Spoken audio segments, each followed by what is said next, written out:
Swadika, a very good afternoon to everybody and a warm welcome to this special webinar session, Women in STEM Scholarships, How to Make a Successful Application. Now, we will be sharing with you all the tips and all the secrets, so do stay tuned. Now, this event is brought to you by British Council, and my name is Pateri Raksa Wong. Very excited and delighted indeed to be with you here as your Master of Ceremonies. Now, we're coming to you live from Science Park in Pathum Thani, just outside Bangkok, here in Thailand, and this event is part of the NASA annual conference, one of the largest events for scientists and researchers here in Thailand. Now, this webinar is also live streamed to students and researchers who are joining us from across Southeast Asia. So hello to those of you joining us online, wherever you are in Thailand or Cambodia, Laos, PDR, Myanmar, and elsewhere, other countries across Southeast Asia. Once again, a very warm welcome to you. Don't forget to share the link and tell everybody, your friends, to join us as we do have so much to share with all of you. Okay, and what can you expect from this session? Plenty, and this I promise you. You'll be receiving insightful information about the Women in STEM scholarships, which are fully funded scholarships from the British Council. You'll also get a chance to meet with experts from universities in the UK. They'll be offering tips on how to perfect your application. And on top of that, we'll be having a chit-chat with recipients of the Women in STEM scholarship as well. And they'll be sharing with you how they successfully applied for their scholarships and also sharing with you their experiences when it comes to studying STEM subjects in the United Kingdom. We want to keep this session as interactive as possible. So if you do have questions, queries, comments, send them over in the comment section of this platform here. Okay, to officially start things off, I'd like to invite Helga Stelmacher, Country Director of British Council Thailand, to welcome you all here. And she's also going to give us the background of this webinar session, Women in STEM Scholarships. So a warm welcome to you, Helga. Do join us. The floor is yours. Sawadika, good afternoon and welcome. The British Council is very pleased to introduce our third year of the Women in STEM scholarships to students, academics and researchers from Thailand, of course here physically, but also online, Cambodia, Laos, PDR, Myanmar and hopefully other countries in Southeast Asia. So we are launching for this year our fully funded scholarships. As you've just heard, you're going to hear a lot more about the details of how to do that and make those applications in the webinar today. To give you an overview, globally with these scholarships, we work in partnership with 19 UK universities with the aim of benefiting women from across our international network. So specifically the Americas, South Asia, Southeast Asia, Western Balkans, Central Asia, Brazil, Egypt, Mexico, and Turkey. And last year and this year, we will be issuing over 100 scholarships, 21 of which are specifically for Southeast Asia. So why have we focused on scholarships to women in STEM? Firstly, and I'm sure you'll agree, we consider that STEM is a critical subject which helps to enhance the nation's competitive advantage, and therefore it's crucial for the development of countries to have more resource in STEM. And of course, secondly, that we see and consider that women are underrepresented in this particular area. So according to UNESCO data from 2019, globally, there were fewer than 30% of researchers who were women and only 30% of female students selecting STEM-related subjects in higher education. This number is slowly gaining momentum since 2019, but only currently sits at around 35%. And looking at subject breakdown areas, between 2017 and 2018, it showed that females studying STEM subjects was particularly low. The lowest area being computer sciences, engineering and technology, with females representing only 19% of all students, as opposed to 81% males. And then physical sciences and mathematics and statistics Also low, even though a little bit stronger, at 39% and 37% respectively for females. So for those two reasons, we decided that, putting fully funded scholarships into encouraging women to be able to pursue STEM subjects in the UK was the right thing to do. So I hope you'll find the webinar today useful, and I wish you all best of luck, whether you are applying for the scholarship, whether you are going to encourage women in your context to apply for the scholarships, or whether you yourselves are pursuing careers in STEM. Thank you. Kapun ka. Thank you so much, Helga, Country Director of British Council there. Thank you for bringing back for the third year now these scholarships. How exciting. And you heard her, it's fully funded. So we are true champions of empowering women here, offering that opportunity to women across Southeast Asia. So don't miss this golden opportunity. Get applying and stay tuned for all the secrets and all the tips on making or coming up with that winning application. All right, next we have another very special guest who joins us here on site. I'd like to invite Dr. Urasha Raktanonchai, the Executive Vice President of NSTDA, to deliver the welcoming speech. Ladies and gentlemen, let's extend her a warm welcome, Dr. Urasha. Good afternoon.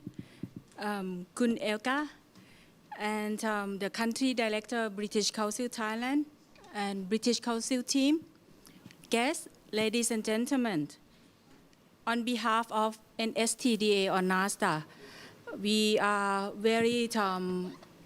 would like to welcome you all to the seminar, the Women in STEM Scholarships, How to Make a Successful Application. It is my real great honor to welcome you all and also to join today. NSTDA and British Council Thailand have very long-term relationship and have been working together for a very long time. One of the most successful activities in the past is the FameLab project. And this is a communication competition that has been designed to engage and entertain users, especially breaking science concept into 3-minute presentations. Over the 6 years of history, this competition support more than 60 academics and students as a science communicator and reach out to both academics and also public audience throughout Thailand. It is also well known that one of the issues that globally we're trying to address the STEM education. And this is because of there quite a low number of women enrolled in STEM educations. The publication that has been published in 2017 by UNESCO entitled Cracking the Code, Girls and Women Education in Science, Technology, Engineering and Mathematics or STEM. They show that now only 17 women have been awarded Nobel Prize in Physics, Chemistry, or even medicine since Marie Curie in 1903. And comparing to 572 men. So you can see a difference. So this day, now only 28 of women, of the world leaders are women. And so this is a very great opportunity to encourage women to access into the STEM education. And this definitely help to increase the potential and enhance their role of being part of this community. So in this regard, British Council and NSTDA have jointly promoted the role of women through the launch of this STEM fund in Thailand. And this is a fully funded scholarship for women in STEM who want to pursue a postgraduate degree in the UK. As myself, as a female researcher and also UK alumni, I am very delighted that this program of Women in STEM Scholarship can provide the opportunity for young talented women, especially in the STEM subject, to pursue a master's degree in the UK. Last but not least, I would like to express my appreciation to British Council Thailand for their excellent initiatives and also organization of this event. And we truly appreciate your support, and I hope that the seminar will result in a very great success. Thank you. I'm sure it will be a huge success because of your kind support. Thank you so very much to you, Dr. Urasha, for taking the time to be here with us. We truly appreciate your presence and definitely the support from NSTDA, the solid support from NSTDA. And I must add that Dr. Urasha is an amazing example of women with a leading role in research and in these STEM subjects. Once again, we thank you so much. All right, now we're going to find out more details regarding the scholarships themselves. And to tell us about that, we have Kun Uraiwan Satmoli, Head of Education of British Council Thailand. So do join us on stage to give us all the details. Kun Uraiwan, a big round of applause to warmly welcome her here. สวัสดีค่ะ and welcome everyone once again to this webinar. So welcome the audience in this room and also the audience who join us online, both from Thailand, Myanmar, Laos, and also Cambodia. So it's a great pleasure that I have an opportunity to talk about the Women in STEM Scholarship today. This is the third year that British Council has launched this very great scholarship for women to pursue studying in STEM subject.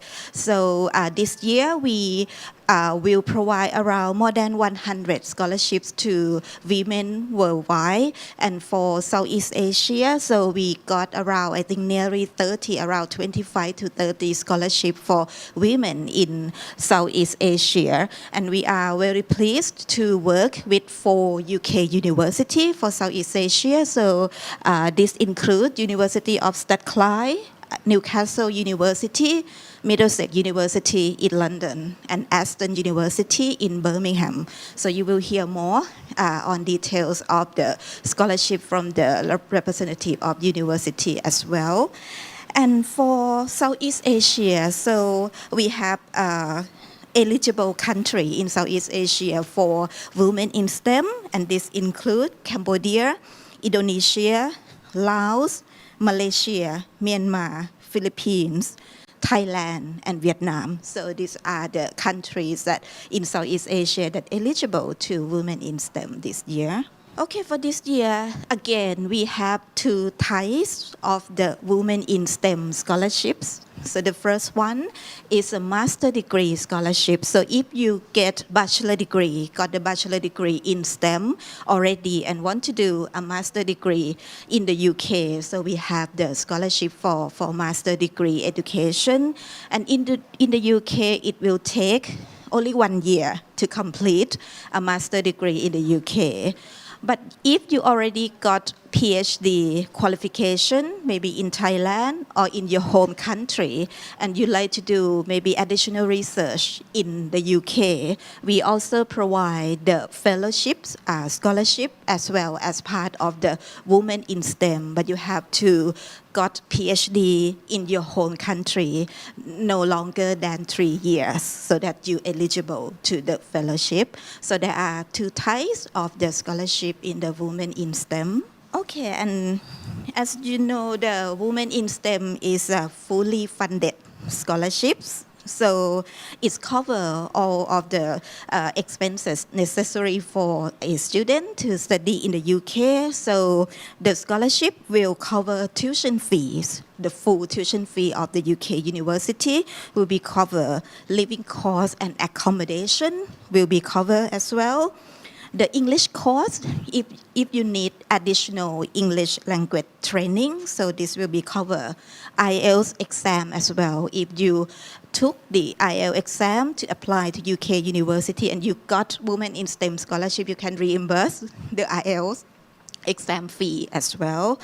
And also the travel cost, the return travel to the UK, and also the visa fee as well, and NHS surcharge to enable you to access to the healthcare service in the UK. So this will be covered. And because it's the Women in STEM scholarship, so we understand some of the scholars may travel to the UK with children or dependents. So we will have some allowance as well to cover the accompanying children. So you don't have to be worried about your family or maybe a small child. So the Women in STEM scholarship try to support you support women to pursue education in STEM. Okay, so in terms of the eligibility criteria, so the criteria is that the scholar has to start the course in this academic year in the UK in the autumn term. So that means the course will start at around maybe September, October this year. And scholar has to able to demonstrate need for financial support, has to got undergraduate degree or PhD to apply to this scholarship. Also the English language level that required by the UK university. And we expect the scholar to come back and then work with British Council and also help improve the STEM in their own country as well. So it's a commitment of the scholar. So this is the basic requirement. And in terms of the selection process, so for women in STEM, we work in partnership with UK University. So the selection process is that if you're interested to apply to this scholarship, you have to apply directly to the UK University. For example, you're interested in Strathclyde, so you can apply directly to University of Strathclyde. So that's why today we have representative of UK University to give you details on requirement and how to apply to the scholarship. If you're interested in more than one university, you are able to apply for more than one university as well. And British Council will work with UK University in the shortlisting process and the selection process as well. Okay, so I will not read all of this slide, but just to highlight that in Women in STEM scholarship in each university, there are a variety of subject areas eligible for you to apply for. So you need to check the list of the subject area and the university information as well. But the courses can be from data science, AI, climate change, sustainable development as well. So there are quite a lot variety of subject area that you can apply for.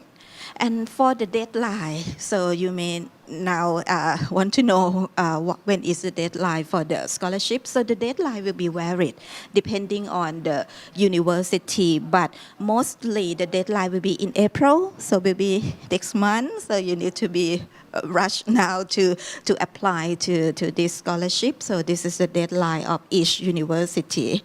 And for the fellowship, most of them will be closed at the end of May. So the deadline will be April and May. So you have 1 or 2 months to apply to this scholarship. Yeah, I think that's the brief information about the scholarship. So I will hand it over back to Kun A, and then you can hear more on details from the UK University. Thank you. Thank you so much to you, Kun Uraiwan, for that detailed presentation on the Women in STEM scholarships. Now, you heard from her 2 types of scholarships being offered. You've got the master's degree and also the fellowship scholarships there. And also details of the funding. You heard what's being covered. And to me, it sounds like pretty much everything is covered. So that's an amazing opportunity. Check the deadlines and get going. Get drafting with the application and sending in all the details and documents required. Okay, and now we've come to another highlight for today's session, the wonderful opportunity to meet with UK university representatives, and they are more than happy to give you more information on what is being offered. So let's go and hear it first from our representative from Newcastle University. She's going to join us online. So Danielle Carr of Newcastle University, I believe you're with us. Hear your lovely voice. Sawadee ka. So I've been asked to tell you to please share your slide, please, if you can do that. And hopefully we'll see that pop up on the screen. Okay, let's give that a go. Hello, I think you can see my slides. Is that if you can confirm that they're visible? Yes, we're seeing lots of fireworks. Is that your slide? Yes, That's my slide. Thank you. Wow, starting off with a big, loud bang there. Okay, take it away, Starting off with a please. bang. Thank you. Thank you so much for inviting Newcastle today. We're delighted to be here at this session and to talk to you a little bit about our university and the scholarships that we have available this year in partnership with the British Council. So my name is Danielle Carr and I work for Newcastle University in the International Office, and I'm the Regional Manager for Southeast Asia. So I spend a lot of time out in Thailand, Indonesia, across the region, working with fantastic students who plan to study in the UK. So I thought I'd start things off today just by talking a little bit about the city of Newcastle. Students may not be familiar with Newcastle or where we are in the UK.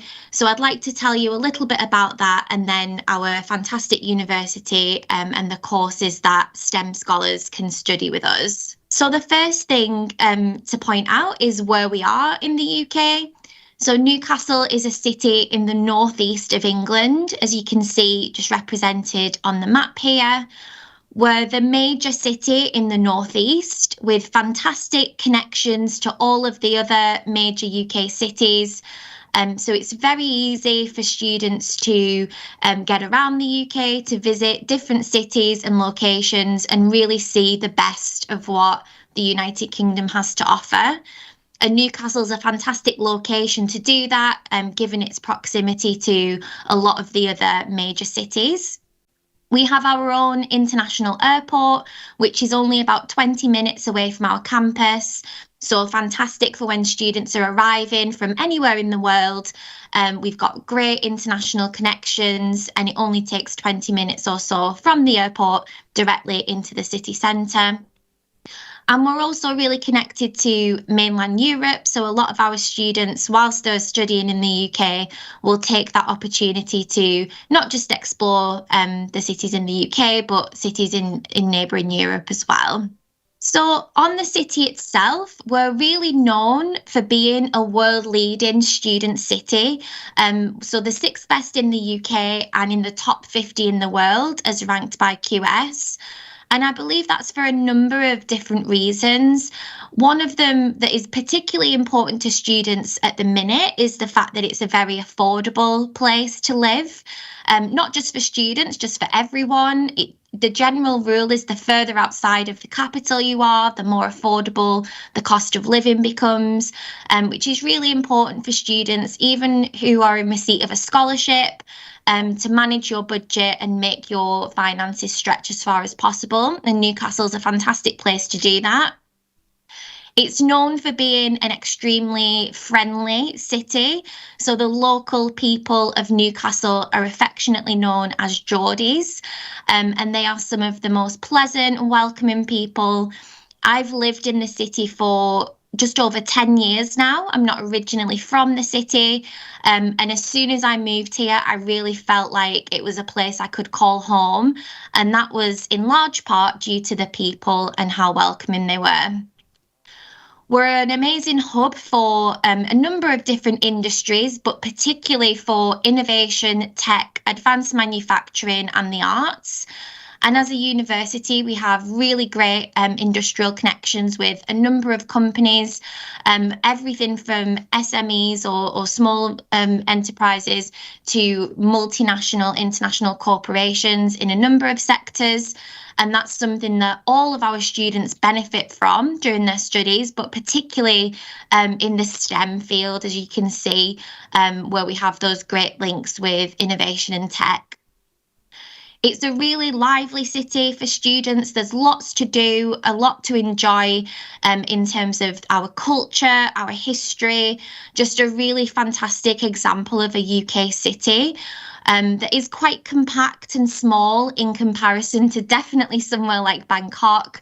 But even compared to London, it is a much smaller city, but it still has all of the appeal and attraction that students would want from living in a UK city, but in a way that feels like there's still that sense of community, that it's very easy to navigate and get around.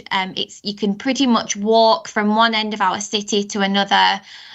So it's very accessible and a great location for students to be based throughout their studies. We're lucky enough in Newcastle to be, as well as being a major city, we're extremely close to lots of the beautiful nature and history and heritage within the UK that I think we're often known for. So being on the northeastern coast of England, we have access to some beautiful coastline and beaches, as well as national parks and heritage sites just a stone's throw away from the city centre.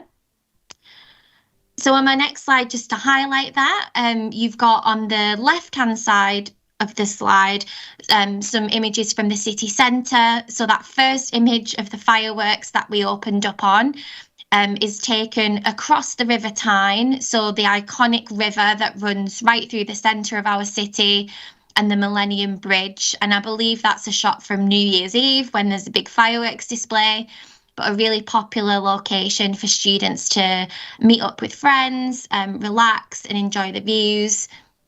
You have Grey Street on the top left, which is one of our most famous shopping and restaurant districts that's noted for its historical architecture from the Georgian period that's really iconic in our city.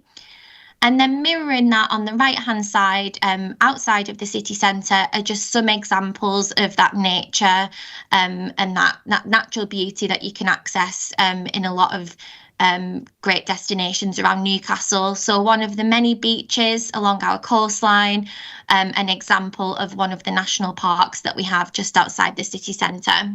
Moving on then to the university, the benefit, one of the real selling points for Newcastle, I believe, is the location of the university being right in the heart of that vibrant city centre.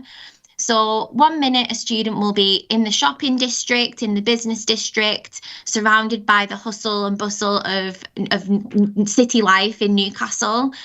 And just across the road, you've got access to this really stunning campus environment where we have a lot of both historical buildings and venues for students that have existed since we were first established, as well as a number of more modern facilities that we've built as our campus has grown and evolved over the years. So I've just picked out a few of my favourite locations on campus, which includes the Students' Union in the top left, which is where all of our student clubs and societies have the opportunity to meet. And then my other favourite would be on the bottom right, the building that's covered in all of the beautiful ivy, which is one of our departments for architecture. But just a really good example of that very serene and studious environment that students can benefit from. That's really just in the heart of a really vibrant city. So very convenient for our students who will be living and studying on our campus. As a university, we're known for a number of accolades and our rankings, of course, are important.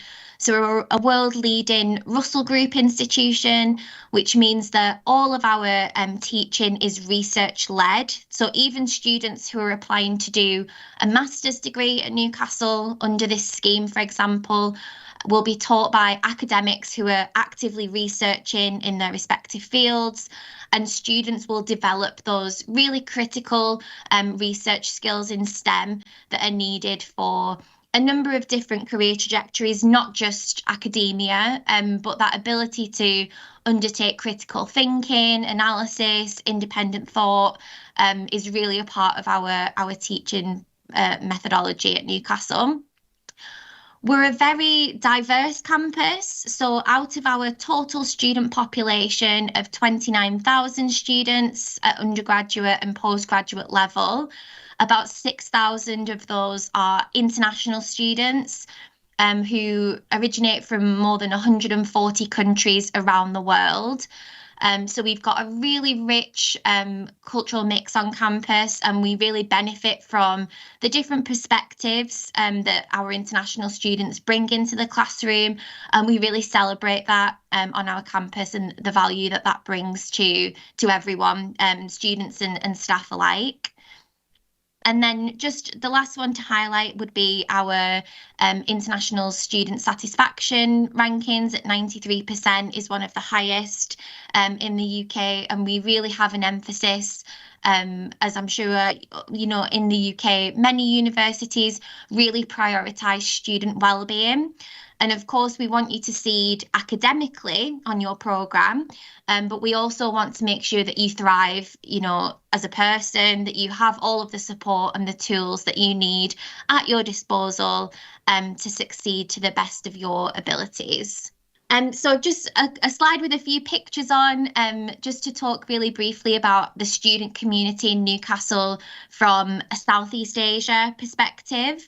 So obviously Southeast Asia, I know we've got on this call perhaps students from many different countries in the region, so Thailand, Myanmar, Laos, Cambodia. We've got a really great student community for students from those specific countries, but also students from the Southeast Asia region as a whole. So a number of different clubs and organisations that students can join.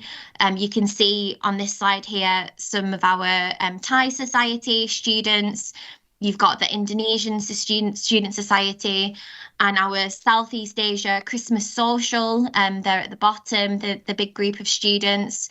So whilst you can expect to interact with and meet students from all around the world, and particularly in the UK, given that you're on a UK campus, we do really have that network of students, which I feel that students really benefit from, that they have classmates or contacts on campus that come from the same country that they do, that speak the same language, as it does help with some of that adjustment to living and studying in a different culture, to know that you've got friends and companions that understand what it's like to be in the UK, perhaps for the first time, and really use that as a network to support yourself and to develop, you know, your personal network and lifelong friendships.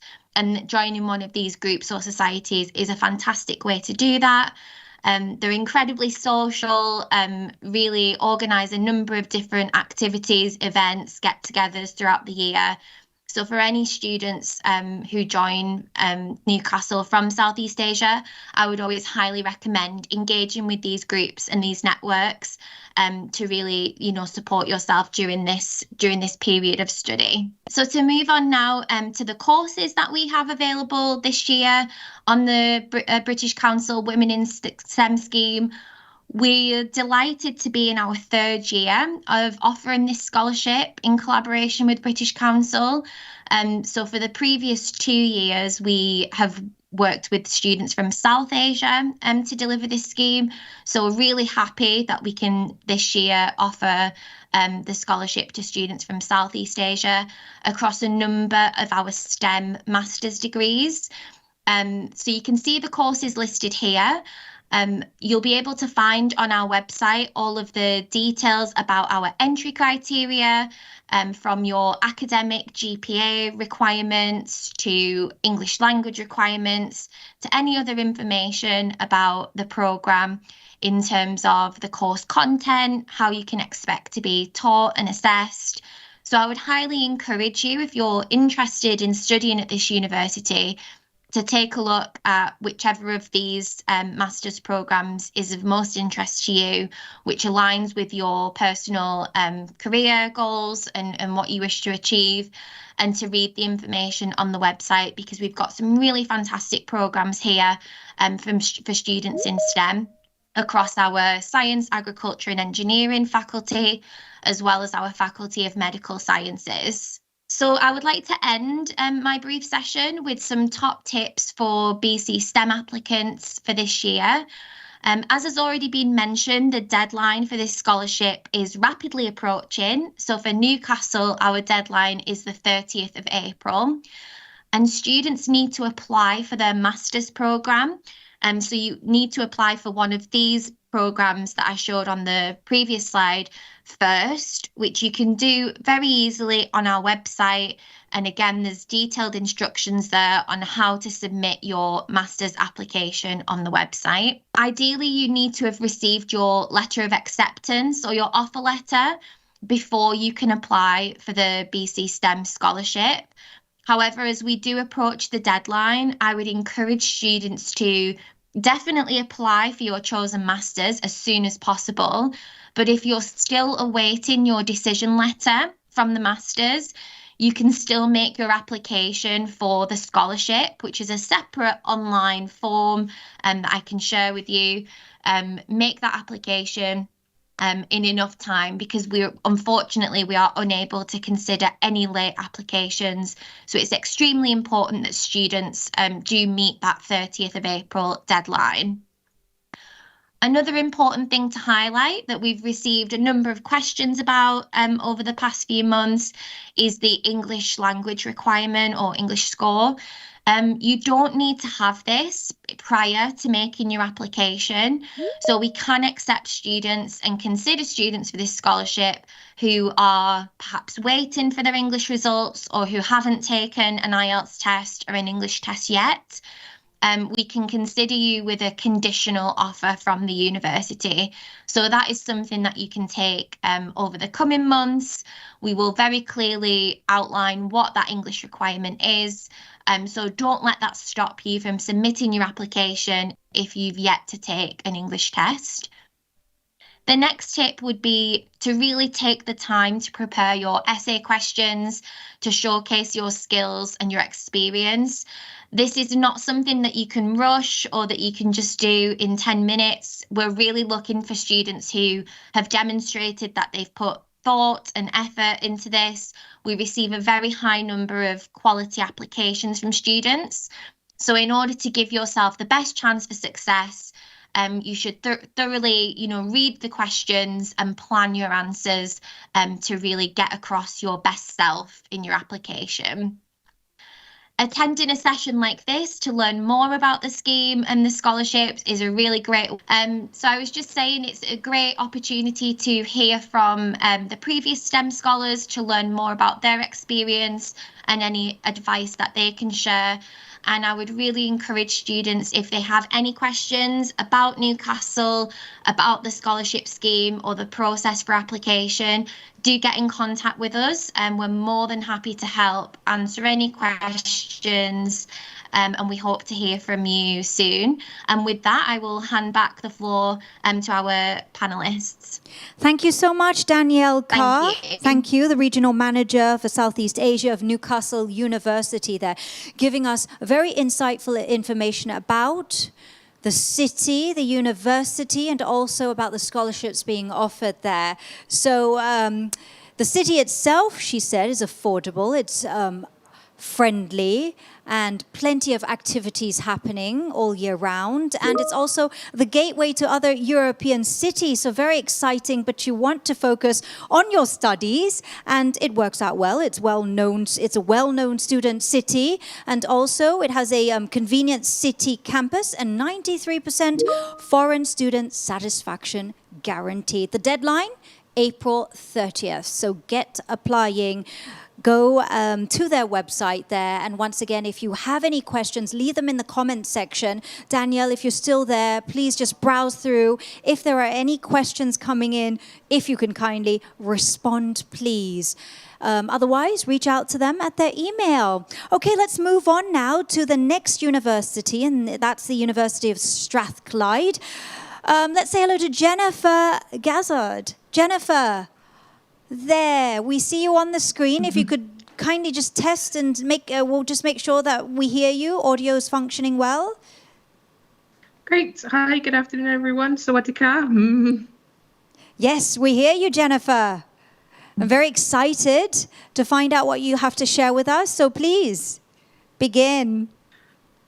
Wonderful, thank you. I think my slides are already being shared, which is great. Yes. So I'm just going to start talking through. So I'm from the University of Strathclyde. My presentation is going to follow a very similar structure to Danielle's. So I'm going to talk a little bit about our location, a little bit about our university, the courses that we're offering, and the application process for the scholarships for women in STEM. So hopefully some of you that are in the room today in Bangkok will have had the opportunity to see presentations from my colleagues in the Department of Electronic and Electrical Engineering here at Strathclyde, who are presenting some of the work that they're doing in Thailand on pop-up 5G networks for sports broadcasting, for remote areas. It's really exciting work, so hopefully you've had a chance to see that, and obviously highly relevant to kind of promoting STEM around the world. So if we can go to the next slide, please. Wonderful, thank you. So our university is located in Scotland. We're the only one of the universities with scholarships for students from from Southeast Asia this year to be based outside of England. So I think a lot of people here will be very familiar with Scotland, particularly from things like the Harry Potter books and films, but also so we're well known for our incredible natural landscape, countryside. You might be able to tell from my accent I'm not from Scotland. I'm from the very south of England, and I moved to Scotland almost 15 years ago now, and I think it's a really unique place, and it's really different to the rest of the UK. So it's a really unique experience being a small country. Everything is really reachable, but we have incredible, so you can see the mountains, the lakes. We also have incredible beaches and islands, not as warm as you have in Thailand, but still some really incredible places to go. We have a lot of history in Scotland as well. You can see Edinburgh Castle in the bottom right picture just there, which is more than 800 years old. So it's a really unique and incredible place to be and to explore. If we can go to the next slide, please. So our city at Strathclyde is Glasgow.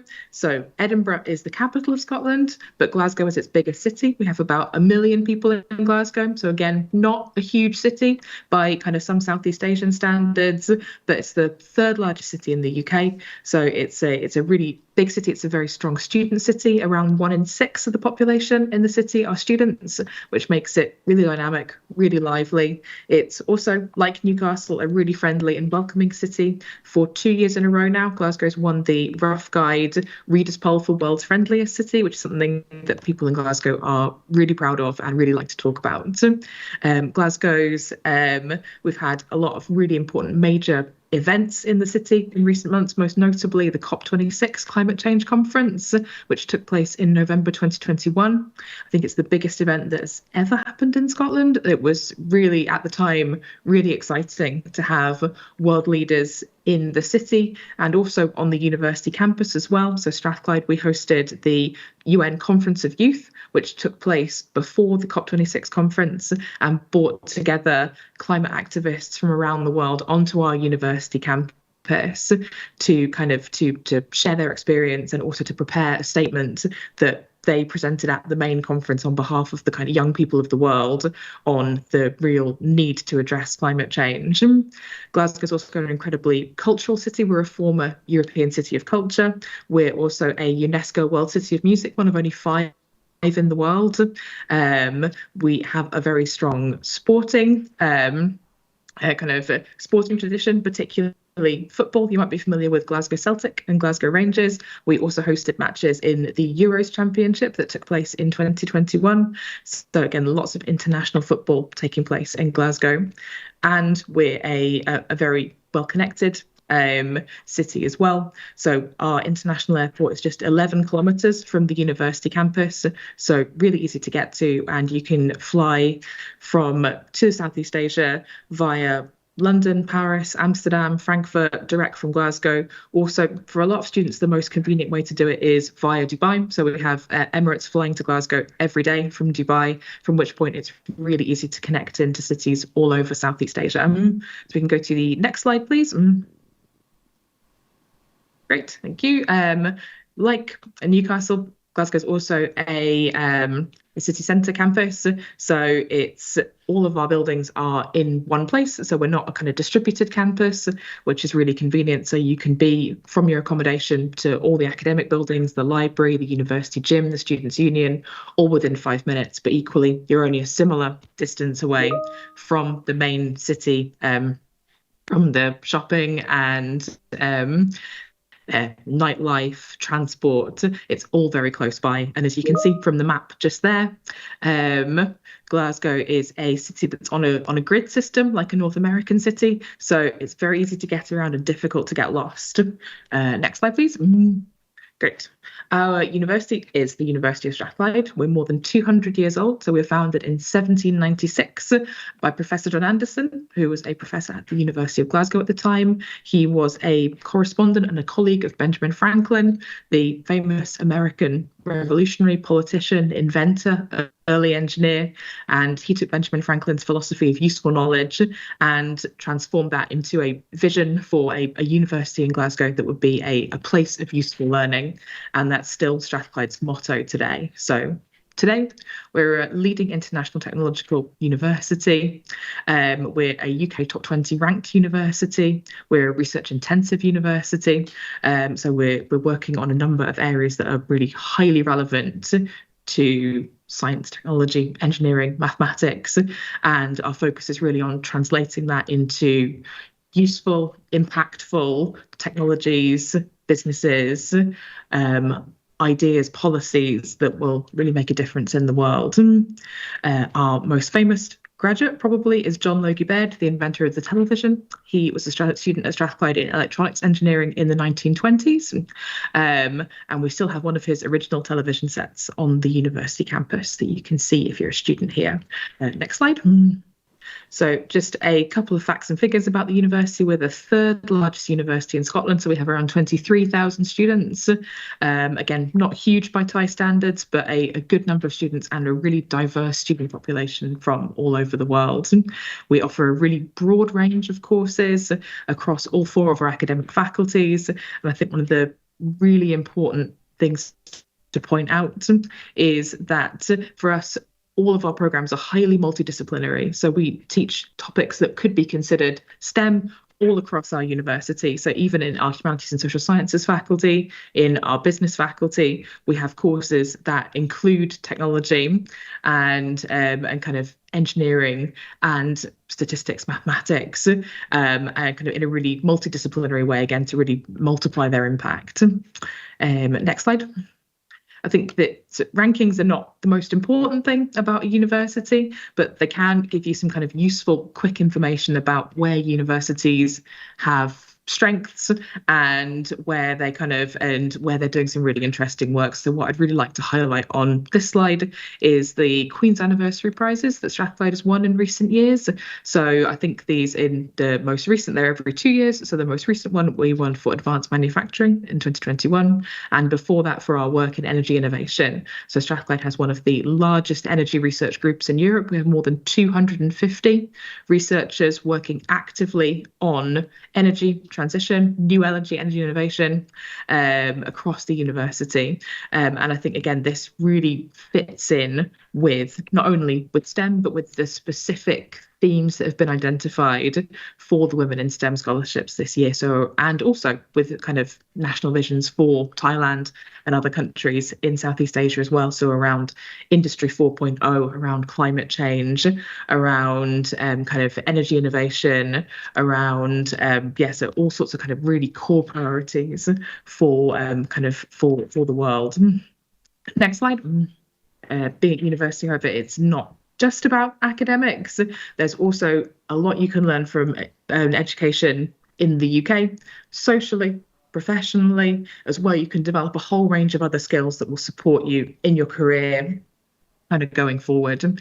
So We've put a lot of investment into our campus at Strathclyde, over £1 billion over sort of the last kind of 15 or 16 years. So to create a really strong learning environment. So we have brand new teaching and learning building, which was opened about 18 months ago.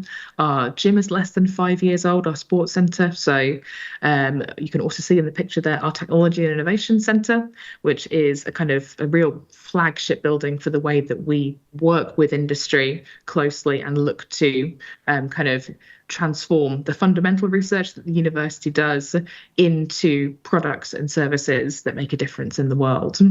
There's also lots of social activities for students. So we have more than 130 student clubs and societies, more than 50 student sports teams.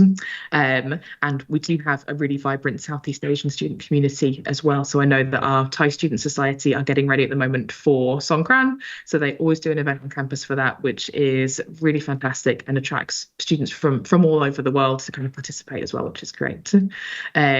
For students at the university, you get a lot of support to develop your career beyond your studies. So students can be members of the University Career Service for up to 5 years after graduation. We also have Strathclyde Inspire, which is our entrepreneurial, our entrepreneurship service, and that's open to students from across the university, not just studying business degrees. Students can take credit-bearing classes or curricular activities to develop and really unleash their entrepreneurial potential. We had the international student support team and support for accommodation and all other aspects of university life and life in the UK as well. Next slide. We've also been participating in the Women in STEM Scholarship Scheme for 3 years, although this is the first year also for us for Southeast Asia. So really great it's been a fantastic experience to be part of the scholarships, and we are really looking forward to welcoming Southeast Asian students onto the scheme this year. So the other thing I want to kind of highlight here is that we have a lot of support for students with families. If any scholars coming that have children or other dependents, we have an on-campus nursery, we have family-friendly study areas, and support through our Mature Students Association, our Parents Network, and also our student union as well. Next slide, please. I've included a short testimonial from one of our scholars who graduated last November. So from the first cohort of Women in STEM scholars, Aisha from India. So she came to study MSc Sustainable Engineering, Renewable Energy Systems and the Environment with us. And she was able to actually attend the COP26 conference as part of her studies, which I think was a real highlight for her and for many of our students as well. Next slide. These are the courses that Strathclyde is offering this year. So they're eligible courses that students can apply to for the Women in STEM degrees. Again, we've really tried to pick out areas where Strathclyde is strong, but also where there are kind of real development priorities, national priorities for the countries included in Southeast Asia. So you can see there's a big focus on health here. So we have biomedical engineering, we have health analysis, policy and management, digital health systems. Equally, we also have a lot of civil engineering, structural engineering, looking at kind of building infrastructure that is climate and disaster resilient. So there's a lot of courses available in that area. Industry 4.0 as well. So we have digital manufacturing, for example, artificial intelligence and applications, and lots of courses, as I was mentioning, around energy as well. So looking at energy transition, decarbonisation, global environmental law, energy economics and policy as well. So looking, again, multidisciplinary, looking at these kind of core STEM fields from a really holistic, broad angle. Next slide, please. So I've just included a QR code here, which takes you to the university website, to all the information about the scholarship and to the application form as well. So again, our deadline is the 30th of April. So you do still have a few weeks to apply, but definitely a good idea to start thinking about this now, start thinking about how you'll answer the questions, and also to apply for your chosen course at Strathclyde. Next slide. I think my hints and tips on how to apply are very similar to Danielle, so I won't kind of try to repeat myself or try to repeat what she's already said. But yeah, just to reiterate that it is really important to apply for a place on your chosen master's course at Strathclyde, in addition to applying for the scholarship. So so we need to have both of those in order to be able to consider your application. And please do also, just to say, when you're thinking about answering the essay questions, please do bring, you don't have to just kind of focus on your studies and what you've achieved in your studies. Please do bring in examples from your professional life, from your social life, that really kind of any volunteering that you've done, that really supports and kind of adds depth to your application. So we really like to see that. Next slide. So finally, I've just included my contact information just here.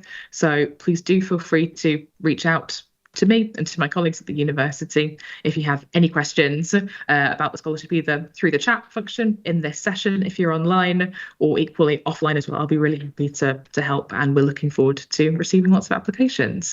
I think that's the end of my presentation. Thank you. Thank you so much to you as well, Jennifer. Truly appreciate that. And I believe, Jennifer, you're going to stick around for a little bit longer, because we will be having a Q&A session, a live Q&A session after our next Wonderful. guest who will be presenting information about Middlesex University. But yes, we will have a live Q&A session. So we'll bring back Danielle of Newcastle University. Jennifer is going to also be with us for that live Q&A session. So send in your questions, comment section, chat box, please. Leave your questions there.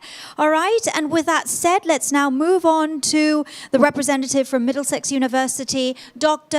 Serengal Smith. Thank you very much. I'm Serengal Smith from Middlesex University. I am one of the team member of STEM scholarship at Middlesex University in the computer science department. And we have got two paid websites the applicants can get information from. The first one is the dedicated this STEM scholarship, all the information there. Also, we have got a link through our university website. We also have got email address. The applicants get in touch with us through that email. They are already doing that day by day. Middlesex University in North London, not part of London, but we have got access to central London through train and underground and buses. It is very easy for students to reach central London through the transport. Middlesex University established in 1978, and we have got over 22,000 students in London and 20,000 overseas campuses.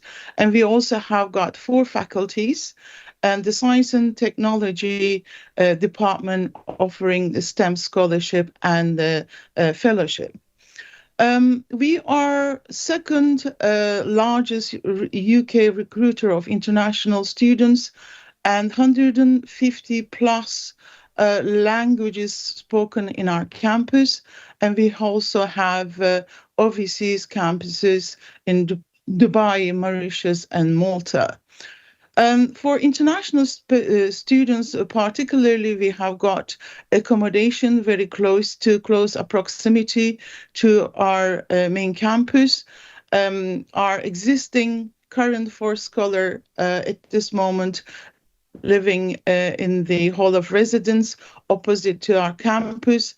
We give priority our international students to be able to, find somewhere close to university. Middlesex University received a number of awards recently. The Gold Award for LGBTQ and the Teaching Excellence Framework, and so on. We have got 4 scholars from South Asia. They are studying with us. This is a photo from our Women International. It was on the 8th of March, and they are generally invited when we run events similar to that.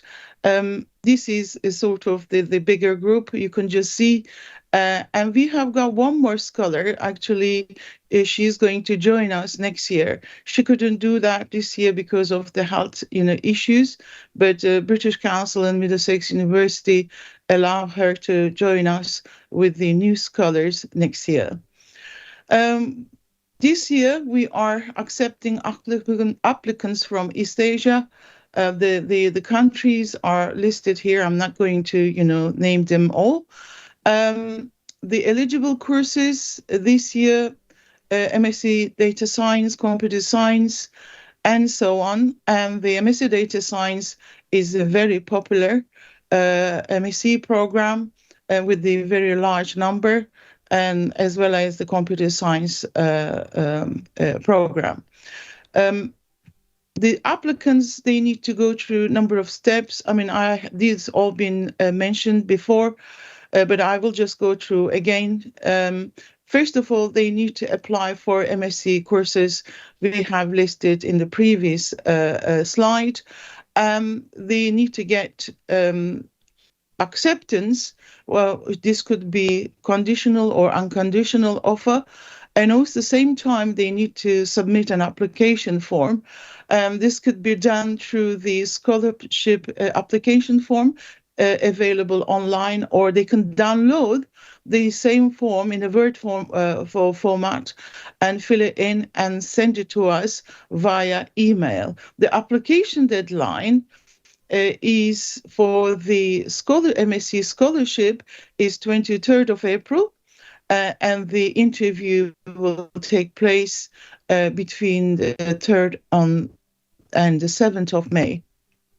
This is the link for the application form, and if they have got any questions about some of the questions, they can always get in touch with us through the email address we have provided.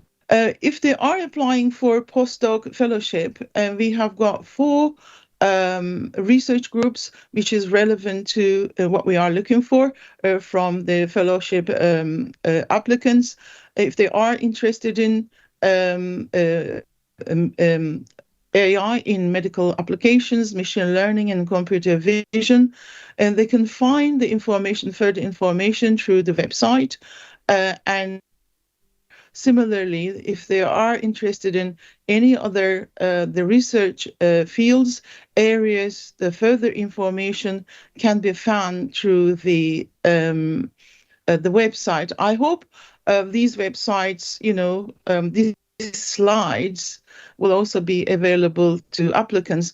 We provide these links to applicants through the 2 websites I have included in my slides, and they can actually get in touch with us through those websites as well. If they are applying for fellowship, the first step is to fill in the form, and also they need to send us the proposal, what they are actually planning to do with us within the areas that we have outlined. The deadline for applying for the fellowship is the 31st of May, and the interview will take place between 12th and the 16th of June. Again, I'm not going to go through the websites, but if they are interested in AI medical applications, they can get in touch with Professor Xiang Gao. She is a professor in computer vision and also a part of the STEM team in the computer science department. They can get in touch with her and when they are writing their proposal. Similarly, if they are interested in system verification, model checking, formal methods, and so on, they can get in touch with Dr. Kelly Antropoulos, and the email address is also there. And similarly, if they are interested in 5G, 6G systems, they can get in touch with Professor Huang and Guven. And if they are interested in software engineering, novel interaction technologies, and the data visualization, they can get in touch with me. Okay, fellowship application details. I think this is quite important. They need to provide academic CV. It's 2 pages long. They should not produce more than 2. Submit a letter of recommendation, and this is also should be from their PhD supervisor or advisor. And this needs to be sent to STEM scholarship at Middlesex University. All the the relevant information needs to be sent with the subject title with fellowship for us to be able to identify the emails sent to us more easily. What else do we need to do? Okay, I think the most important part is the writing the scientific case, the proposal, what they are intending to do during 1 year as part of fellowship program. And this is very, very important. And also their motivation, why they are applying for the fellowship, and how actually this is going to help with their future career in STEM. Also important. I think the most important thing is when they decide what they need to do, which area they need to apply for, they need to get in touch with the names been listed in previous slides to be able to have a clear idea what they what to put into their the case study, their proposal, and so on. Okay, and I think this is the end of my presentation. We are looking forward to see your applications, and if you need further information, please use the email address STEM Scholarship at Middlesex University, or visit websites, the Middlesex University website, to get further information. Thank you. Thank you so much to you as well, Dr. Smith, there for that detailed presentation. All right, now let's bring all the university reps up on the screen here, because we're going to go into the Q&A session. We do have a couple of questions coming in from our audience, the viewers, and keep those questions coming in. Should you have any further queries, please send them in. Leave your questions in the chat box, please, in the comment section, in the chat box. Yes, that's right. So once again, let's bring all the university representatives up on the screen. I believe the team's going to get that done. And then we'll read out the first question here. Once we have our representatives, that's Danielle Carr, who's a regional manager for Southeast Asia at Newcastle University. Jennifer Gazard, who's with the University of Strathclyde, and of course, Dr. Sharangal Smith of Middlesex University. So, or perhaps they can hear us, yeah? So maybe I'll just go ahead and read the first question then. This is a question coming in from someone who is joining our session in Myanmar. So Mingalaba to you. So the question reads, hello, I'm from Myanmar. I got my bachelor's degree from Myanmar Maritime University, a bachelor's of engineering in naval architecture and Queen engineering. I'd like to apply for the master's degree in environmental engineering, but I work in the communication sector and have been working in the communication sector for the past 2 or 3 years. Would it be possible for me to apply for a Master's of Science, for one of the Masters of Science courses? Am I... Yes. Yes. Okay. I heard a yes there. So please, if you can expand and clarify. I think that's Dr. Smith. Yes, because our courses are conversion, MSCs are conversion. The applicant or the student has got an engineering degree, I believe, and must have some background to be able to study data science or any other, the MSCs. Maybe not robotics.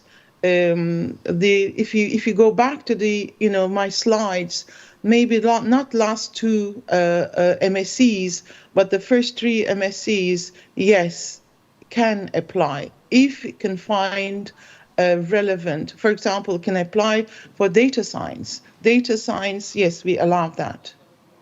We provide the training even if they don't have relevant study, as long as the applicant has got a good maths background. Thank you for your clear response, your detailed, thorough response there. I'm sure our friend here from Myanmar is very, very happy to... I think they can get in touch. They can email me. Thank you. stemscholars@mdx.ac.uk. There you go. I'm sure she took down your email address there. Once again, thank you. Can we get a response also, perhaps? Maybe Danielle of Newcastle and Jennifer Strathclyde. Did you want to add to that? Yeah, I think it's a really good question in terms of the student's background. So on all of the university websites, not just Newcastle, but I'm sure Strathclyde and Middlesex, it will outline what the student's background needs to be. So for some of our engineering courses, our master's courses, we just require students to have a bachelor in engineering. It doesn't have to be specifically in the field that they're applying for. So for environmental engineering, for example, it can be students who have any engineering degree, whether that's marine or electronic or something different. I just wanted to touch on what you'd said about your experience not being in a related field. I think that's more important when it comes to your application and your explanation of why you want to pursue that MSc degree and how that's going to help you in your career trajectory. So even though you haven't worked specifically in that field, just taking the time to really explain and articulate how this degree is going to develop your skills and what your kind of plans or ambitions are for the future. And I think that's just as important for this scholarship application as any work experience itself. So that would be my advice. Happy for my colleagues to jump in with theirs as well. Thank you, Danielle. Did your colleague want to jump in? If you do, go ahead. But yes, I would definitely agree with what Danielle said. Communication is extremely important, and it's very much linked to STEM, I think. British Council, great supporters of science communication. Very, very important indeed. So let's now go over to Paul Nobbs. He joins us representing Aston University, and he's going to give us more information. So, checking here, if Paul... Can you hear me? Yes, we can hear you, and we see you as well. We see even you. more surprised. I'm not Paul. I'm Sergei Turitsyn. I'm director of the Aston Institute for Photonic Technologies. Sorry, forgive me there. Could I have your name once again? No problem. Things happen. I'm Sergei Turitsyn. Sergei. Sergei, sorry, forgive really. my poor hearing. But anyway, Sergei, I'm fully attentive to what you have to share, so please begin with your presentation. Very good. I already started, yes. You heard a lot of interesting things about geometry of UK. So every city more or less close to each other. And probably it's correct because UK is not that big country. But you can check for yourself on the map how far is Birmingham from major cities. So we are in West Midlands. It is 1.5, 2 hours to almost any cities, maybe apart from Scotland. So it is second largest city, and arguably it is most diverse and friendly city with very large number of nationalities living here. And it is also close to heritage, England, UK, some small cities like Stratford, Warwick, which are around, and a typical British city. I think it's important, it was mentioned that Glasgow also has international airport with flights to Dubai. So we have quite big airport with direct flight to Dubai, and then you can be connected with any cities. So you have been shown a lot of nice pictures about different cities where you're invited. Don't be tricked. I also show nice pictures of Birmingham. but most of days it will not be that sunny. Probably it will be rain. So I don't want to trick you by these pictures. But yeah, you should look probably at the atmosphere, about level of the courses you will consider. In Birmingham, we have the following attraction. We have a lot of canals which have been developed during Industrial Revolution, and Birmingham was in the heart of that. It was probably the major manufacturing city in UK, and now it is a city in transition. It is moving from old manufacturing to new technologies in different areas. Sort of Aston University has about 18,000 students altogether in different areas, and it has some friendly community, many international students from different countries, and Birmingham as a city is multicultural, so it's people from different cultures are mixed here, and Aston it probably is a good representative of this. Aston University student community is very active, so they have a special Aston University Student Union building, which was actually getting some awards as a very convenient and nice building for students to mix. And it was selected as University of the Year by Guardian in 2020.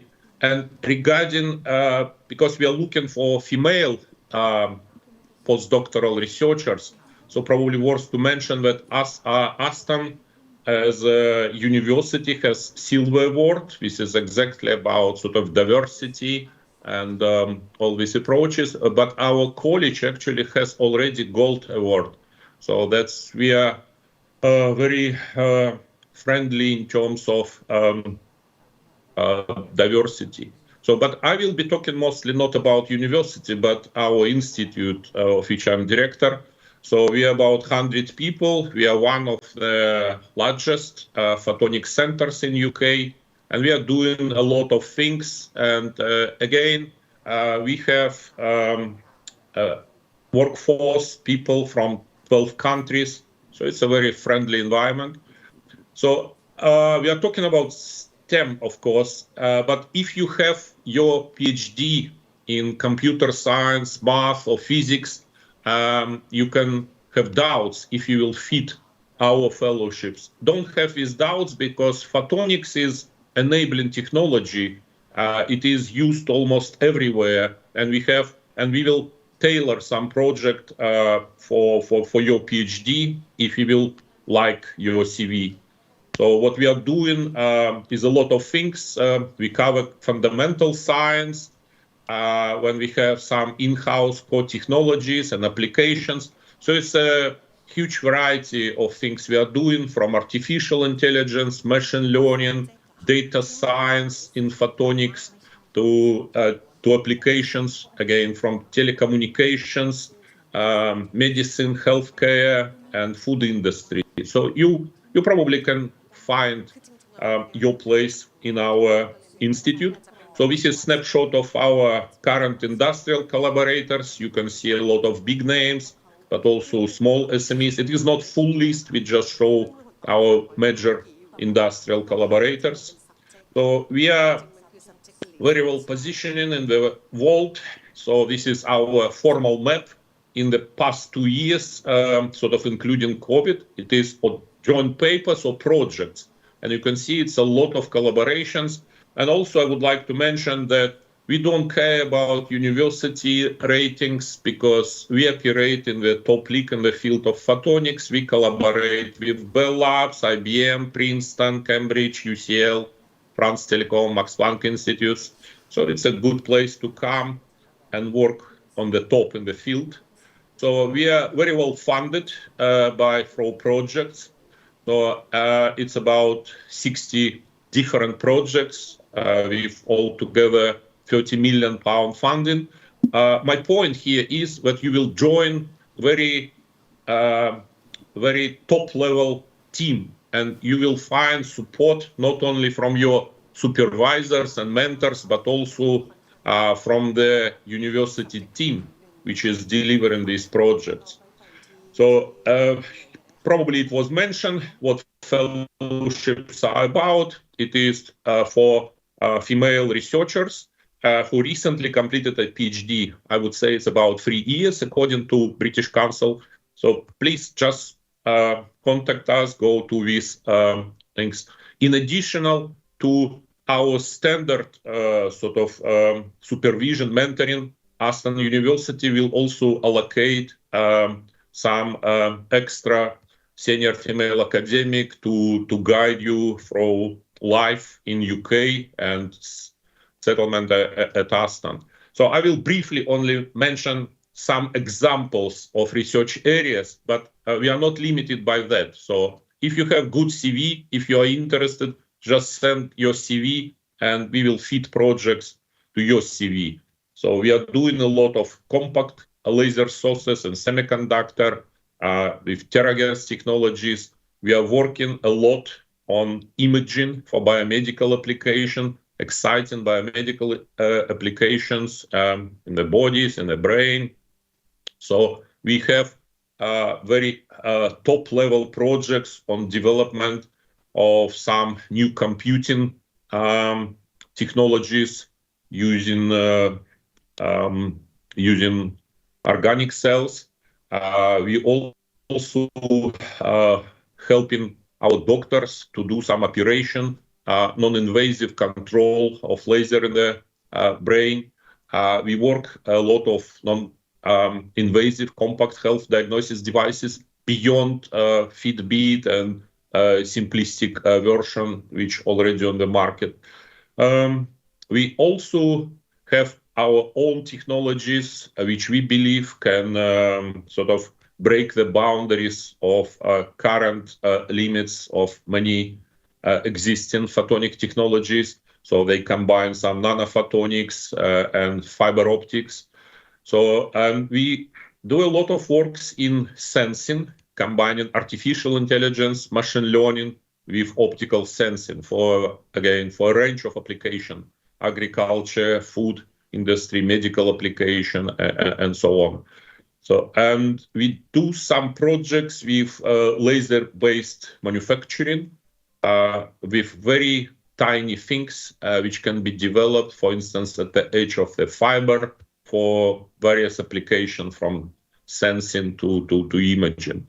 So please go to this link or contact me or Paul Knobs, who was announced, who is our project manager. And you don't need to go deep into details of the application. Just contact us. We will look at your CV, and if we see it is fitting, we will guide you in your application. Thank you. Thank you so much, Professor Sergey. We truly appreciate that. That was very, very insightful. And I'm sure that you have convinced a lot of the viewers joining us online throughout Southeast Asia here to get online and to rush with the application, sending them in to Aston University. Once again, appreciate it so much, Professor Sergey. And also many kind thanks extended to Dr. Serengul Smith of Middlesex University, Jennifer Gazzard of University of Strathclyde, and of course Danielle Carr of Newcastle University. Thank you all so much. All right, so that's going to wrap up the chit-chat session with the representatives of the various universities working with the British Council. Plenty of scholarships out there. Good luck, and don't forget, don't waste any time. Get thinking about your application there, especially all the questions that you will need to tackle. And we move on now to another highlight of our webinar today. We are now going to bring on stage here with me, and also online as well, current STEM scholars. We're going to talk to them and we'll get insight into their experience and perhaps tips from them regarding the application process. So all together, we're joined by 7 guests altogether, 7 STEM scholars.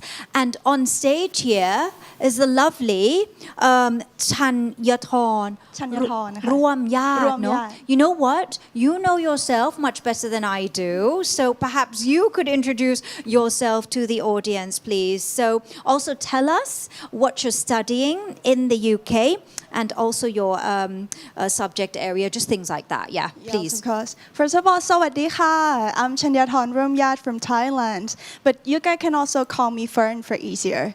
I'm taking postdoc fellowships in the University of York, UK. My subject area is about organic synthesis, which I'm going to work about the chiral electroactive molecules for the organic electronic applications in the Department of Chemistry. Yeah. So how about another audience? Yes. Are they with us now? Yes, they're actually joining us online, but I'm just lost for words here after hearing about what you're studying. Very, very talented. And Thank you. You're currently studying, right? Yeah, like I'm studying in chemistry, like Yes. as some of you may know. Like I'm going to describe this a little bit more because I suppose there are a lot of the students who are in the different fields. Like I'm working on the organic synthesis, which is dealings about the chiral compound that is exists in our natures. And then I'm trying to apply that for like organic devices, like for example, solar cells, as you may know, perovskite, and OLED on the screen, for example. Okay, that's wonderful to hear. Thank you very much Thank for you. that brief introduction. You know, we're going to bring, there we go. Hello, everybody. Mingalaba. What else can you say? Are you talented in the languages as well? Not really, I know Sawadee Kha. Sawadee Kha. Greetings from here in Bangkok, Thailand. We've got the other STEM scholars joining us online. So we've got our friends from Cambodia, from Laos, from Myanmar, and more reps from Thailand as well. So let's start with our friends from Cambodia, the scholars in Cambodia. Could you introduce yourself, please, and tell us what you're studying in the UK, please? So let's test your mic. You know, I do have your names here. It's just I'm worried I'm not going to say it or pronounce it correctly. Sawatana? Perhaps we can start with you? Email. Yes, my name is Sawatana Suom. I'm from Cambodia. Currently, I am pursuing my master degree of computing at Branapia University. Thank you. Thank you to you. And then we have another scholar from Cambodia. Please identify yourself. Okay, so good morning from here, everyone. My name is Polidat. I'm from Cambodia. Currently, I'm pursuing master degree of computing, which is specialized in cybersecurity in Scotland at Edinburgh Napier University. So you're both studying in the same place? Yes. Oh, that's nice, isn't it? To have someone from Cambodia as another sort of friend. Happy studying together? Okay, let's move on then to Jantida from Laos. A quick introduction, please. What are you studying? Yes. Hello. Sawadee Kha. My name is Jantida Sophie. I'm from Laos. Currently, I'm studying environmental sustainability in the Edinburgh Napier University, same as two Cambodians. Thank you. Wonderful. Let's move on to Sumiat of Myanmar. You're at Liverpool John Moores University, I believe. Yes. Hi, everyone. Ming Lava. I am Su from Myanmar, and I'm currently studying the Master in Clinical Exercise Physiology at Liverpool John Moores University. Atisha, you're next, please. Sawadee Kha. Hi everyone. My name is Atisha. I am one of the British Council Women in STEM scholars from Thailand. Right now I am studying master degree in renewable energy engineering at Brunel University, London. And last but of course not least, Kun Kanung Nit. สวัสดีค่ะ My name is Kananit Vayo. I'm a postdoctoral researcher at B Park at the King Mongkut University. And I'm going to University of Glasgow in July. Okay, so quite diverse there. We've got scholars studying computing, environmental sustainability, clinical exercise physiology, renewable energy engineering, chemistry, and health and vet medicine as well. Very interesting indeed. So please, once again, should you have any questions, send them in, yeah? But I do have some questions for you. Can you please tell us why you decided to apply for this scholarship? So very quickly from all of you then. Let's start with you here. Yeah. There are so many good reasons for me to apply for this scholarship, but I'll tell you briefly, like there's two main reasons. First of all is professors themselves. Like I saw the applications was promoted by Professor Alisa Aweso in the University of York, and personally, I'm a really big fan of her job. So I was like, I'm trying to I saw many possibilities, let's say, to apply my skill that I have learned either from Thailand and Netherlands to apply further with her. And in terms of women, I felt that she is like really empowering and inspiring me as well. So it's really good. And next, like, it's a woman in STEM concept. You know what is really good because we have the same passions and attitude with the women in STEM. So somehow I just feel like I already connected with the scholarship themselves. You know, I'm like, because I trying my best for all this far to volunteering myself to attend a lot of projects so far. Like, because my objective is try to like equalize the educational accessibility, especially the students from the countrysides of Thailand. So it's always good to have someone that really got your back. That's why I end up with a woman in STEM scholarship. Women inspiring women. Yeah. That was an inspirational story there. Okay, let's go over to the screens now. So Watana, can you please tell us why you decided to apply for the scholarship? Thank you. Well, I think I already applied my ICT skills and digital technology in my career. However, I think the ability to express my potential is still limited. So I want to upgrade my own capabilities to the next levels. Therefore, I always aim for getting another higher education from the world leading education, especially from the UK, because the UK universities are among the world leading educations. So apply for this scholarship is the opportunity for me, and it became my top priority at that time. And in addition, I thought experiencing new environment, new culture, as well as new country, especially in Scotland, it will enable me to think broader and gain my potential for my future career. Yeah, thank you. Wonderful, thank you. You know what? I'm going to jump to Sue of Myanmar. Sue, can you tell us why you applied for this Women in STEM scholarship, please? Okay, yes. I was really grateful to be one of the scholarship recipients and sharing this here. So my main reason that I apply for the STEM scholarship is because it's intended for the women who are working in the STEM areas. I've been working in the healthcare profession for 10 years after my graduation. And yes, I was really wanted to extend my work and also extend my experience internationally.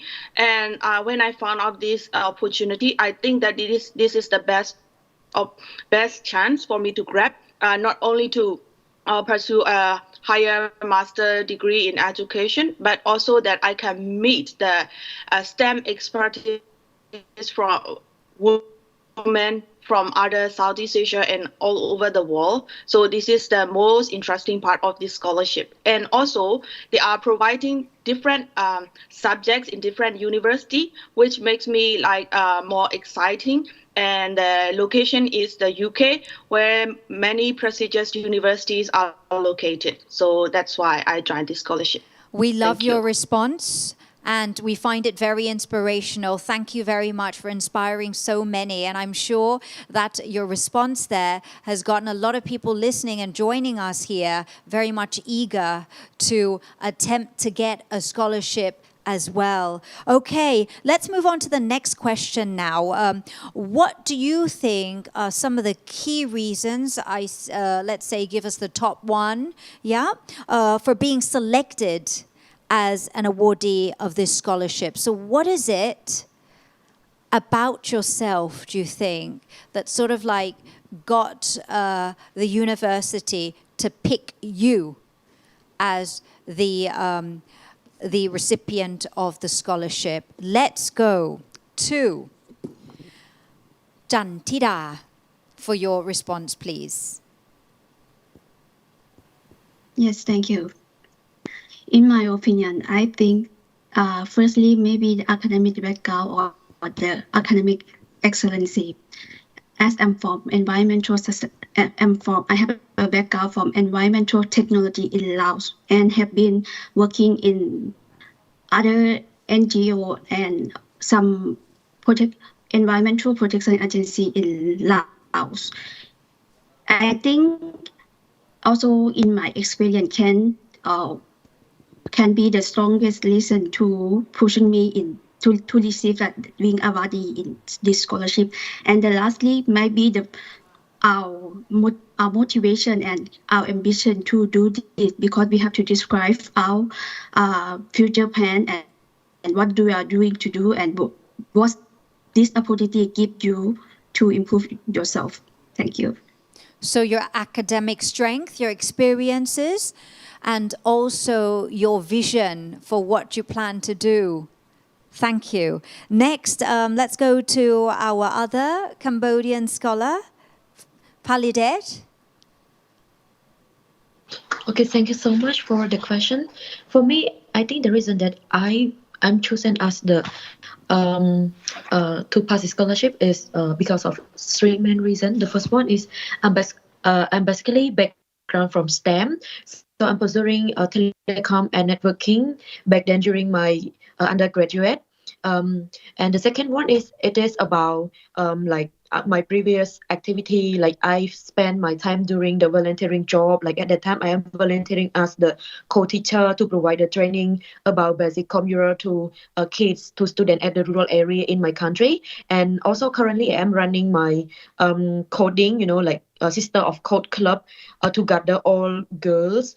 I just want to prove that we are women. We have the potential in STEM or ICT, because people think that ICT or STEM is a field, like it's a male-dominated field. So that's why during my time, during my university, I'm trying to do a lot of things, activity, volunteer. So I think this is one of the credit that it's look like, okay, you are the potential candidate. You should deserve this opportunity. And the last one is commitment. I think we, just like our scholar mentioned, that we have the our academic background. It is about you have to commit to study harder, and then at the same time, you have goal, what you want to do. So with the commitment and the goal, there are a right opportunity for you. So this is what I think it is the reason that I am chosen for this scholarship. Thank you So much. Women can and women will take the helm, and we're going to be in the forefront, especially in STEM. Thank you for your response. Still with that question, what is it about you?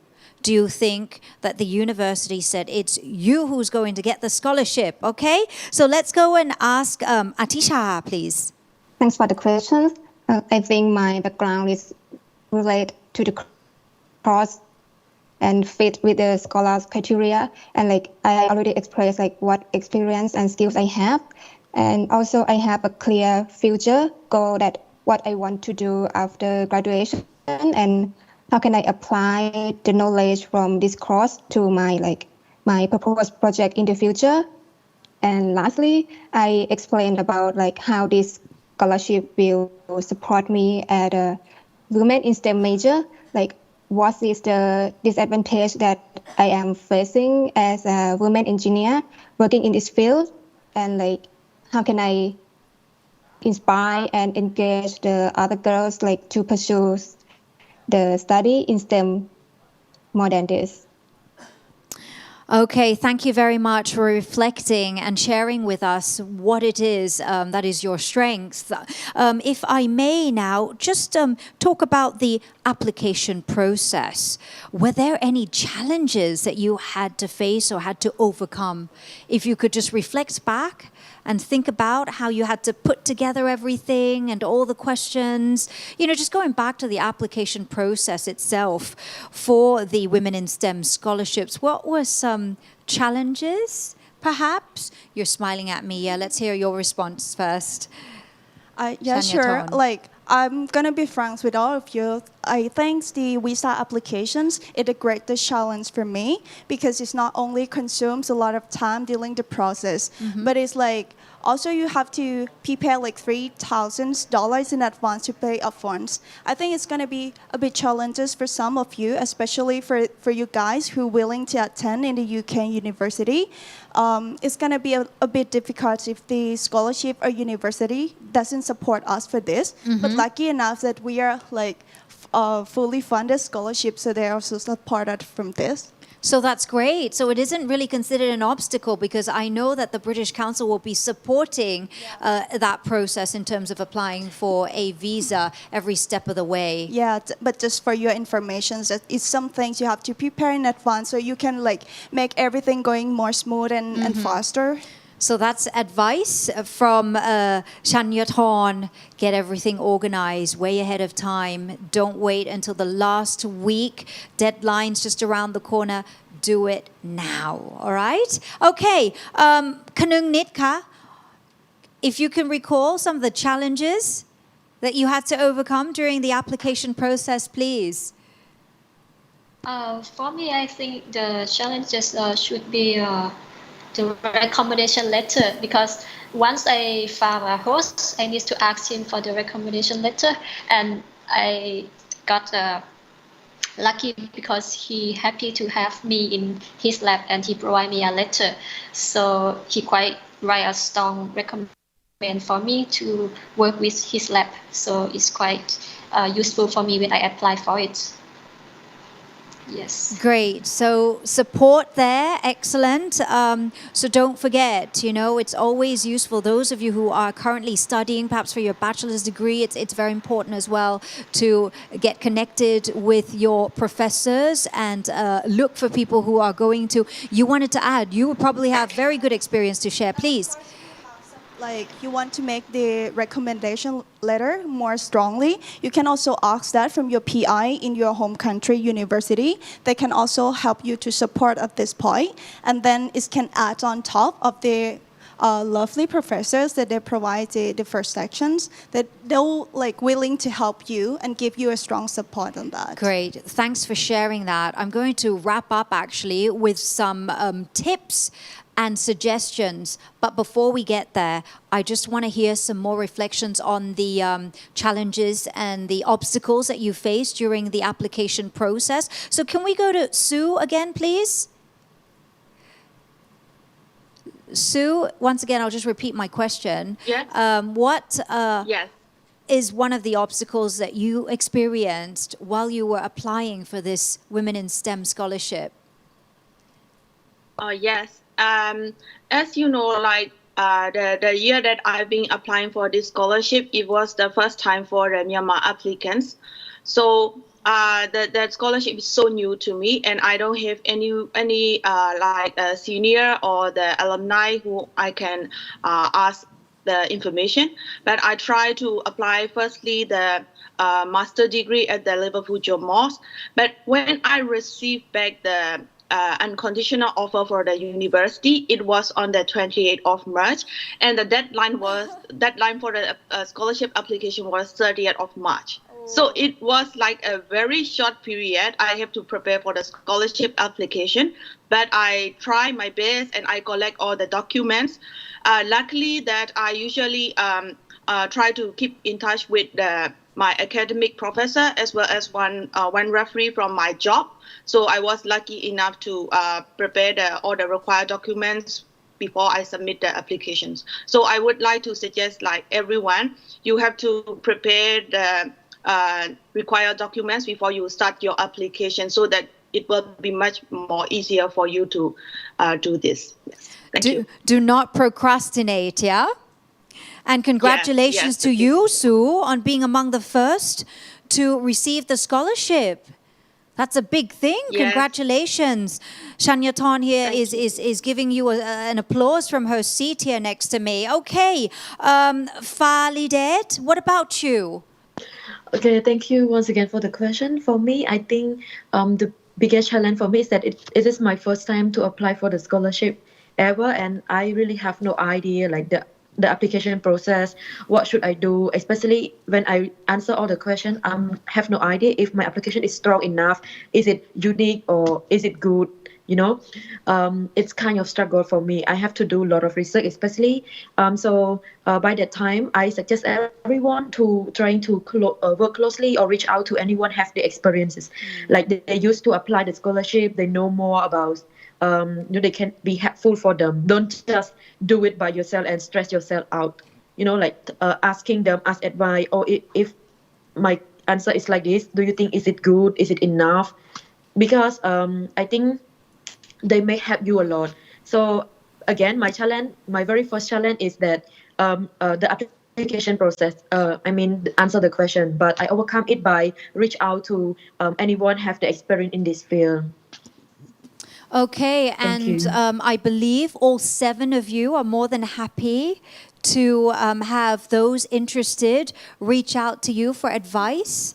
Okay, and with that said, I'm going to go into the last question here. Please offer some really good success tips, advice on what to do to hand in a winning application.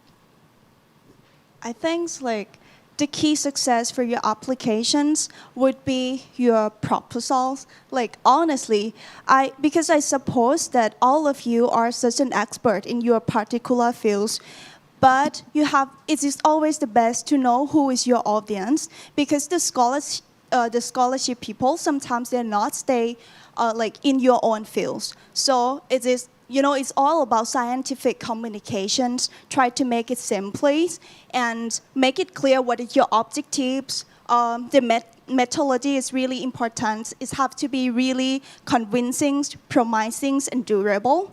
And to the best of your proposal, it would be really good if you can provide some timeline at the end of your studies or your job applications, for example, to really convincing them that this is really doable in such a limited times, for example.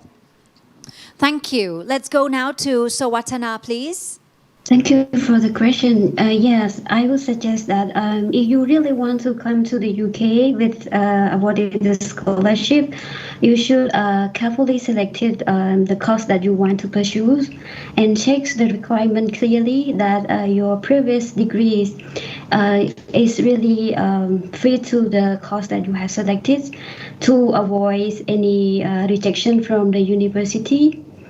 And also, get ready, work hard for your English test level, because it's also important during that process to get awarded, because in some cases, students got rejected because they haven't completed their English test on times. So if you think your English is still limited, start learning it and work hard on it. So work hard really best for these applications. So as long as you work hard on it, go for it. And also, as our other scholars also mentions that don't be afraid to ask for help. It's really important on your applications. Ask anyone that they have experience with their application or the alumni that they any scholarship that they got. You ask them for help. It's really important and really useful for this. And well, that's it from me. Thank you. Appreciate it. Let's go to Chantida. Yes, for me. Thank you very much. For people who are still who still thinking and starting your application, please do it quickly and try to understand what the criteria, eligible criteria, especially the people who are from STEM background. It is important for you to know about the requirement. Then I agree with the other panelists who say that the proposal will be the best thing to showcase your ability and your motivation. What this scholarship can provide you a great benefit in your career future and your upper level. So please try to show off your future and your ability to do this. So to promote in, and don't forget to promote in your community as well as in your home country. Yes. Thank you for that. Appreciate it. Next, let's go to Sue. Your top advice, what would it be? Yes, for me, like if I want to add some tips from me, the first thing that you have to have in your mind is passion. You have to clearly know that why you want to do this and how you want to do this. So be passionate about what you really believe and be passionate about what you really want to be in your life. So first thing is passion, and then try to do that in action by submitting your application and have the commitment in your own and for your own country and on your study for your community. So I think these are the only three things that you need to be the scholarship recipients. As long as you have a strong passion and do this passion into the action and keep the commitment to transform your community into the better society, I think you will be the next recipient of this STEM scholarship. Thank you. Very wise words from Sue there. Atisha, your thoughts, please. Yes. First, just be confident in yourself when applying for this scholarship. You can do this and be well prepared with your application. Let's say because like this is the only chance that you can show the committee and convince them like to choose you as one of the scholars. And another tip for you, like try to make your essay outstanding by include your like solid future goal and what do you want to contribute in the future, not just for yourself, but like what can you do for the social, for your home country, or like for the global commitment, and like you can include the sustainable development goals like for the world. And like last, like you should look from the course description from the uni website, like which can like explain each module that you have to study and make sure that it's matched with your interest. And best of luck to you. Thank you so much. Kanung Nit, please. For me, I would suggest for people that want to apply for early career fellowship, like you need to prepare for the strong CV and also your proposal. And one important thing, like for the future plan, that you need to know like what you're gonna be and what you're gonna do for the future.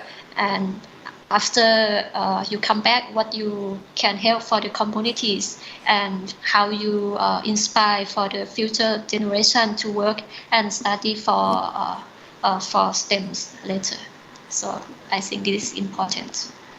Wonderful. And we'll wrap it up with your thoughts, Chanyatorn. What's the best advice that you can offer? I think the best advice is trying to be yourself, like because as long as your passions is already connected with these scholarships, you will be the one, like for sure.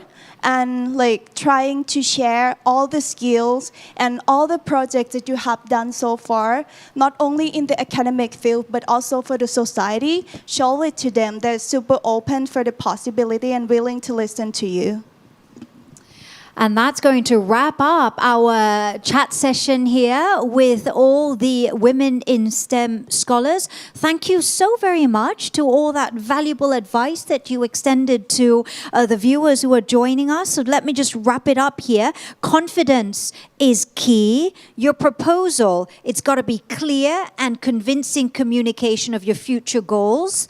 And also you've got to know requirements and also the criteria. Reach out if you do need more advice and keep on reaching out and having your professors, advisors, or perhaps your peers, or perhaps you've got new friends here now, mentors here to assist you. Passion and commitment, that's got to come out as well. And you've got to be able to translate all of that into action for the greater global good.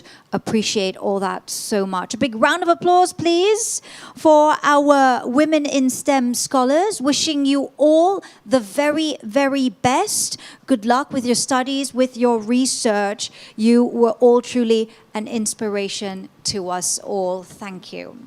Thank you.